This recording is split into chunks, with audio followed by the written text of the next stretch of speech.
kemudian digunakan dengan penuh tanggung jawab, nanti kalau sudah selesai dikembalikan. Itu khusus untuk judul nomor 2 dan 3. Atau kalau kalian tidak menggunakan mikrotik, kalian bisa memilih judul nomor 4, menerapkan jaringan DHCP pada lab komputer, misalnya SMK Negeri 14 Samarinda. Kemarin belajar kan tentang bagaimana membuat jaringan DHCP? Ya, Pak. Ya, jadi itu saja yang kalian buat. Atau nomor 5, menerapkan instalasi sistem operasi Linux, ya, misalnya disebutkan Linux Debian pada kantor apa ya, tentukan PT-nya apa atau kantornya apa. Kemudian keenam, menerapkan instalasi jaringan sederhana berbasis Windows. Nah ini bagi yang nggak pingin gunakan Linux, nggak pingin gunakan mikrotik, bikin aja jaringan sederhana berbasis sistem operasi Windows pada kantor. Nah ini kalian tentukan sendiri. Kemudian yang ketujuh, menerapkan instalasi Samba. Itu ada di pelajaran saya pun sudah pernah disampaikan. Samba itu kan berbagi file ya. Kita saling sharing file, saling copy, saling ngambil file di satu buah komputer server yang sudah kita instalasi Sambanya. Ya. Nah, PT apa itu disebutkan.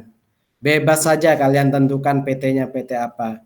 Kemudian 9, mesti 8 itu langsung 9, enggak apa-apa. Menerapkan instalasi website pada PT, misalnya PT Jamu Sido Muncul misalnya gitu ya. Ini nomor 9, kalian membuat website untuk sebuah perusahaan ya, terserah websitenya dinamis atau statis nggak masalah.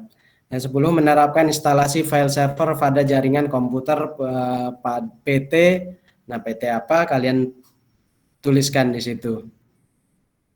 Ya, jadi 1 sampai 10 ini kalian pilih mana yang paling mudah buat kalian, kemudian kalian cari panduannya di internet, di YouTube, di Google, itu pasti ada. Ya, langkahnya cukup sederhana. Kemudian kan prosesnya berlangsung selama 3 bulan, yaitu dari bulan Agustus ini sampai Oktober. Ini adalah pembimbing dan siswa bimbingannya. Bimbingannya bisa dilaksanakan secara online. Kalau mau offline, mungkin harus janjian dengan Bapak guru pembimbingnya ya. Kalau tidak secara online dulu tidak masalah ya. Ini kalian bisa lihat di sini. Kalau ada yang belum terkelompokkan, silakan hubungi saya. Ya. Kemudian yang seperti apa sih bentuk laporannya? Nah, seperti ini. Ini contoh laporannya. Ya. Dokumen project work. Ini yang nanti kalian bimbingkan ke pembimbing. Yang kalian print, kalian ketik, kalian buat, kalian print, kemudian kalian bimbingkan. Jadi misalnya proyeknya menerapkan pembuatan jaringan sederhana di koperasi XYZ. Nah, kalian kasih deskripsi. Koperasi XYZ itu apa sih? Kemudian kenapa kalian membuat jaringan sederhana di koperasi tersebut? Alasannya apa? Ya. Singkat saja, mungkin cukup 1 paragraf atau 2 paragraf ya. Latar belakangnya kenapa kalian membuat jaringan di situ ya. Kalian tulis. Kemudian yang berikutnya adalah daftar peralatan dan kebutuhan. Ketika kalian membuat jaringan, kalian harus tahu di koperasi itu ada berapa PC ya. Kalau kalian memang tidak betul-betul melakukan kunjungan, kira-kira saja, anggap saja kalian ingin membuat jaringan itu dengan jumlah komputer desktopnya ada 4 misalnya gitu. Spesifikasinya ada Core i5, RAM-nya berapa GB ya.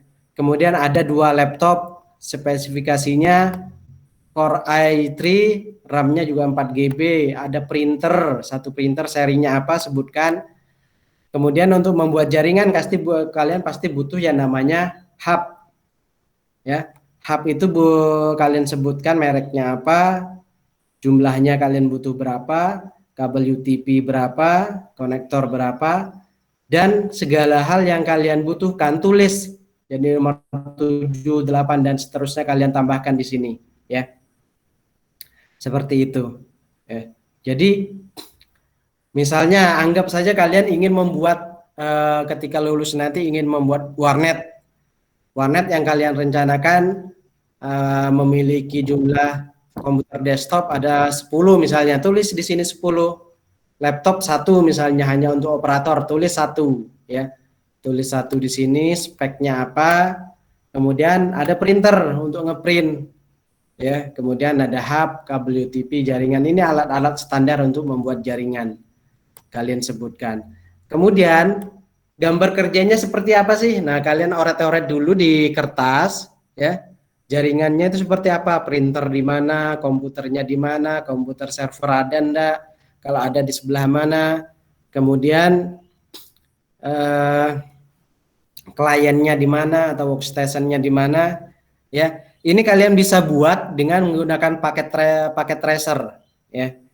Atau manual pun boleh, mau pakai Microsoft Word kalian kalian desain komputernya kemudian kalian tarik garis-garis begitu boleh, tidak harus pakai paket tracer. Tapi kalau mau pakai paket tracer juga akan lebih memudahkan ya. Jadi ini kalian kira-kira ya. Nah, nanti ini pun kalian sambil bimbingan. Jadi jangan sampai selesai semua baru bimbingan ya. Kalian sambil bimbingan, Pak, desainnya seperti ini, bagus enggak? Betul enggak? Gitu ya. Ini untuk gambar kerja, kalian masukkan di sini ya. Kemudian langkah kerja yang nomor 5 adalah langkah kerja. Langkah kerja ini meliputi persiapan, kemudian instalasi dan konfigurasi, yang terakhir adalah uji coba. Ini semuanya kalian dokumentasikan. Jadi fotonya kalian masukkan di sini, kemudian kasih keterangan. Misalnya di bagian persiapan kalian foto gambar CD Linux-nya misalnya, kemudian keterangannya pengumpulan CD sistem operasi untuk instalasi gitu ya.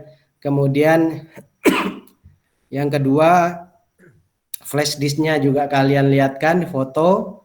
Kemudian flash disk itu untuk apa? Kalian sebutkan di situ. Demikian juga yang ketiga, keempat, kelima kalau ada. Kemudian proses instalasi kalian foto ya. Proses instalasi kan kalau misalnya kalian kemarin kita belajar instalasi DHCP, pasti ketika install kalian foto, simpan fotonya, kemudian kasih keterangan proses install DHCP server. Kemudian setelah proses instalasi, berikutnya ada proses konfigurasi DHCP server. Nah, kalian buka konfigurasinya di foto, kemudian kasih keterangan proses konfigurasi DHCP server. Untuk kegiatan ini bisa 5 foto atau 6 foto atau lebih juga boleh ya, lebih banyak lebih bagus, jadi lebih detail ya. Kemudian yang terakhir adalah uji coba. Kan kalau kita membuat sebuah project work, baik itu seperti DHCP, membuat jaringan sederhana, kita pasti nguji ya, jaringannya berjalan enggak. Cara ngujinya biasanya dengan apa? Dengan ping, yaitu ping ke komputer lawan, atau kita copy file ke komputer yang lain, itu berhasil atau tidak. Kalau berhasil, nah kalian foto, kemudian kalian tulis keterangannya di situ ya. Kalian ini foto apa, sedang melakukan apa, uji coba apa yang dilakukan. Nah, kalian kasih foto dan keterangannya. Jadi ini saja formatnya yang harus kalian buat nanti ya. Jadi kalian siapkan perencanaannya, kalian sudah oret-oret di kertas, kemudian mulai kalian ketik, kalian alat dan bahannya kalian perkirakan apa saja, jumlahnya berapa, kemudian keterangannya ini boleh kalian kasih keterangan, misalnya keterangannya sewa atau beli atau menggunakan bekas gitu ya. Kemudian juga lembar kerjanya kalian buat desainnya. Nah, kalau sudah semua baru kalian ke pembimbing ya. Kalau sudah semua, setelah kalian perbagian ini sudah bimbingan, ketika selesai semua pun kalian harus ke pembimbing lagi, memastikan agar yang kalian lakukan ini tidak ada kesalahan-kesalahan ya. Dan kalau ada kesalahan dan diperbaiki oleh pembimbing, segera kalian perbaiki. Kalau bisa tidak usah di print dulu kalau memang belum selesai, nanti kalau pembimbing sudah setuju baru akan dilampiri dengan persetujuan dari pembimbing dan dikumpulkan ya.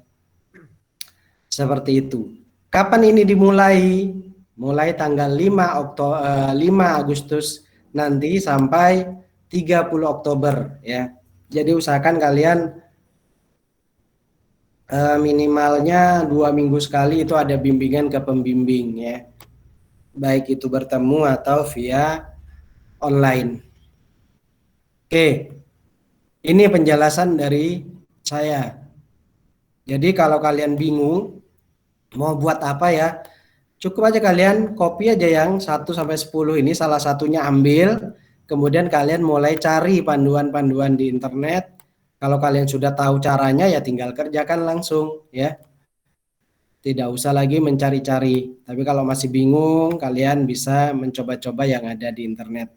Di YouTube itu banyak sekali pilihan-pilihannya yang bisa kalian coba-coba dan jadi dasar untuk pembuatan project work kalian. Oke, sampai di sini penjelasan saya. Saya beri kesempatan ke kalian untuk bertanya dulu, silahkan.